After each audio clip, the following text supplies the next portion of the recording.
Assalamualaikum warahmatullahi wabarakatuh. Eh, Assalatu wassalamu ala asrafil hamda'i wal mursalin wa ala alihi wassabi ajma'in. Amma ba'du, puji syukur kita kehadirat Allah Subhanahu wa taala yang mana hingga saat ini masih berkenan memberikan kita nikmat yang tak terhingga banyaknya, mulai dari nikmat iman, Islam, dan nikmat bersifat duniawi. Salawat serta salam tercurah limpahkan kepada baginda Nabi besar kita, Nabi Maulana Nabi Muhammad Sallallahu Alaihi Wasallam, yang dimana kita nantikan syafaatnya di yaumil kiamat nanti. Amin ya rabbal alamin. Saya hormati kepada dosen pengampu, dosen FHI Filsafat Hukum Islam, yaitu dosen yang bernama Hervin Yoki Pradikta MHI, dan yang kawan-kawan yang saya cintai.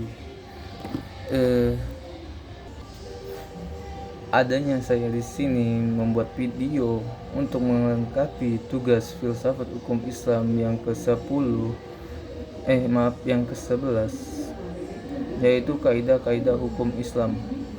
Prinsip kaidah-kaidah hukum Islam, dan di kaidah hukum Islam ada prinsip dalam hukum Islam. Kata prinsip berarti dari asas, yakni kebenaran yang menjadi pokok dasar orang berpikir dan bertindak sebagainya.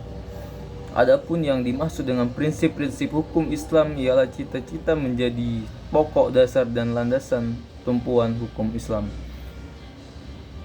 Adapun prinsip dalam hukum Islam yaitu antara lain meniadakan kesempitan dan kesungkaran, dan yang kedua sedikitnya pembebanan, dan yang ketiga ada bertahap dalam menetapkan hukum,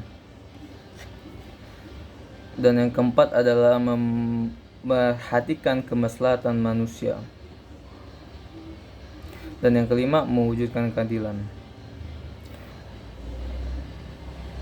Maksud di sini sedikit pembebanan, yaitu yang saya sebutkan tadi. Prinsip ini mengisyaratkan bahwa pembebanan syariat atas manusia memang ada, akan tetapi syariat diturunkan atau dibebankan itu diterima apa adanya tanpa mempermasalahkan atau mempertanyakan yang dapat menimbulkan kesungkaran dan pemberatan atas pundak mukallaf terhadap kewajiban agama diembankan. Prinsip ini dilandaskan oleh firman Allah dalam Quran surat Al-Maidah ayat 11. Ayat tersebut menginstruksikan bahwasanya kepada manusia agar dapat menahan diri daripada mempertanyakan masalah yang tidak ada ketetapan hukumnya. Misalnya pada waktu peraturan undang-undangan belum diketahui, dan agar permasalahan untuk sementara dibiarkan dan kemauan permasalahan itu dipecahkan melalui kaidah-kaidah umum demi memberi kelonggaran pada manusia. Dan yang ketiga, maksud bertahap dalam menetapkan hukum, maksudnya adalah Al-Quran diturunkan secara berangsur-angsur, bukan sekaligus, sebab mengingat potensi manusia yang sangat terbatas, sehingga ketika ada ayat yang telah diturunkan kemudian dipahami, barulah ayat lain turun. Itu maksud dari bertahap dalam menetapkan hukum. Dan yang keempat itu memperhatikan kemaslahatan manusia. Dalam menetapkan hukum selalu didasarkan pada 3 sendi pokok, yaitu ada hukum ditetapkan setelah masyarakat membutuhkan hukum-hukum itu, dan yang kedua, hukum-hukum ditetapkan oleh suatu kekuasaan yang berhak menetapkan hukum dan memudahkan masyarakat ke bawah ketetapannya.